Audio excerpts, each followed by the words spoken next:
Want to know who you should take in your fantasy baseball drafts? Welcome to Pick 3 ADP, where we go round by round, and I give you 3 players I like and 1 player I'm fading for each round of fantasy baseball drafts. Today we're going to go through round 3, which means players going from picks 31 to 45 in NFBC drafts. We'll start with my stud option of round 3, which is Luis Castillo.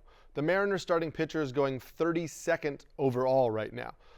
A lot of the injuries to perennial SP1 pitchers have given us some new faces amongst the top 10 starting pitchers and given a lot of risk to taking starting pitchers early in drafts. As a result, I'd prefer to wait on starting pitchers. However, if I am going to take a starting pitcher early, I have immense trust in Luis Castillo, and he's currently ranked as my 5th overall starting pitcher. In 2023, he had a 3.34 ERA, a 1.10 WHIP, a 27.3% strikeout rate, and a 20.3% strikeout minus walk ratio. So he helps you across all categories. He also has a tendency to pick up good win shares because he's on a solid Seattle Mariners team. On top of that, he's thrown at least 150 innings in 5 straight full seasons and through 70 innings in the COVID-shortened 2020 season, which means he's given you tons of innings for 6 straight years. So when you pair that kind of inning stability with the ratio help and the strikeout totals that he gives you, it makes him a really solid pick. In addition to that, now that he's become more of a fastball slider pitcher instead of a fastball changeup pitcher, his strikeout rates have stayed up, but his walk rates have actually gone down. His whips have gone down, and he now has 3 pitches with at least a 17.2% swinging strike rate, which gives him a more diverse pitch mix and makes him a pitcher who I'm really happy to take if I decide to take my first starting pitcher in the 3rd round. Before we get to my solid pick of the draft, make sure to pause this video, comment below, let me know who you like in round 3, or ask me any questions that you have for your fantasy baseball drafts. My solid choice for the 3rd round is CJ Abrams, who's currently going 37th off the board. I have the Nationals shortstop ranked 41st, so his current value is a touch higher than I have him. However, I think a lot of people see his name this high in drafts and question it, so I did want to point out that I think he remains a really solid pick in the 3rd round. When most people think of CJ Abrams, they think of the way he struggled with the Padres when he first came up, but we have to understand the context that he was just 21 years old and is just 23 years old now. So that the struggles in 2021 make some in 2022 make some sense, and the production we saw should continue to get better as Abrams has more MLB at-bats and innings under his belt.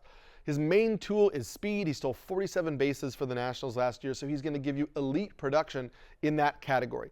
However, he also improved a lot as the year went on and hit 258 once the Nationals moved him into the leadoff spot. So I think that CJ Abrams, given his age and given the progress we saw in 2023, should be about maybe a 250, potentially 260 hitter who has the ability to hit 20 home runs and steal 50 bases. And that's really good production in the 3rd round. I know he's not likely to be in a great offense, but if he does hit leadoff, he should still be able to score 80 or 90 runs for the Nationals. To me, that's a pretty solid 5 category or maybe 4 category with low RBI total production that you're getting at the end of the 3rd round. And so I really like CJ Abrams as a pick here if you need speed. My sleeper pick for the 3rd round is Yoshinobu Yamamoto. The new Dodgers starting pitcher is currently going 45th overall as the 11th starting pitcher off the board.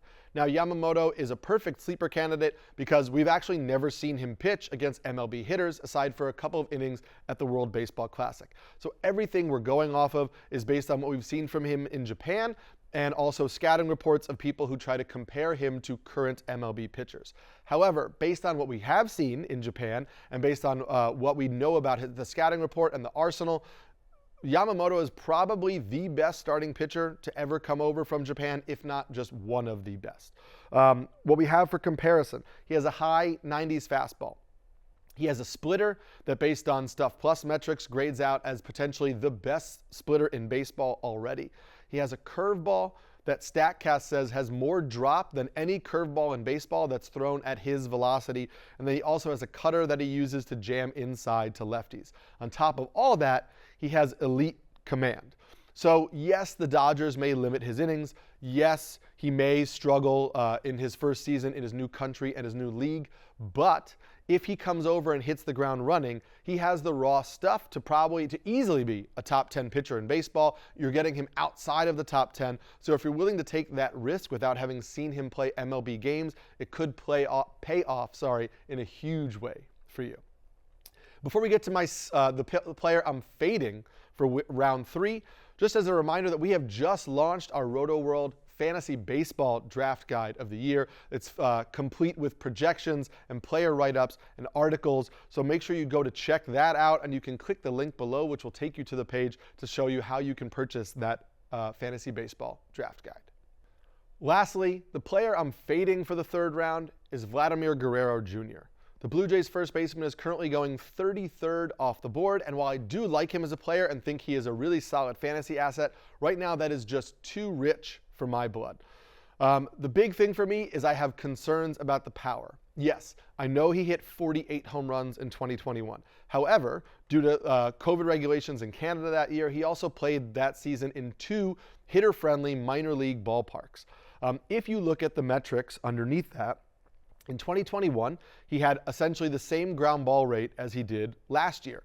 He also pulled the ball less in 2021 than he did last year. However, because of a hugely inflated 26.5% homer to fly ball rate, he hit those 48 home runs. We know that the Blue Jays changed the dimensions of their park last year to make it less hitter-friendly. It ranked as the 18th park in all of baseball last year for right-handed pull power, so it is a below-average park for right-handed power. And then we have Vladimir Guerrero's approach at the plate. He has always hit a lot of ground balls, even when he was in the minor leagues. He has never posted a ground ball rate in the major leagues under 45%, and he has never posted a launch angle in the major leagues over 10%. That means it's going to be tough for him to get to 40 home run power unless he really makes a drastic change to his approach. Now, he's young enough that he could make a drastic change to his approach. However, he hasn't seemed to want to do it so far in his MLB career, and there's no way to be sure that if he does make that change in his approach to hit for more power, that he won't also sacrifice batting average. So I think you're looking at a hitter who's probably a 30 homer hitter, but somebody who's going to hit 280 and put up solid counting stats in a lineup that is fine but not great unless the Blue Jays go out and make another signing. So for me, especially since he doesn't steal a lot of bases, I think that profile is something that I can get at first base or get close to at first base later in the draft, and isn't something I'm reaching with an early 3rd round pick to take. That's going to do it for this episode of Pick 3 ADP. As a reminder, click below to like and subscribe to get all of our fantasy baseball content as the year goes on. Comment below to let me know who your favorite pick is in round 3, or ask me any questions about your drafts. And make sure you go over to NBC Sports to Rotoworld to get our Rotoworld Fantasy Baseball Draft Guide for the season so you can help you win your leagues.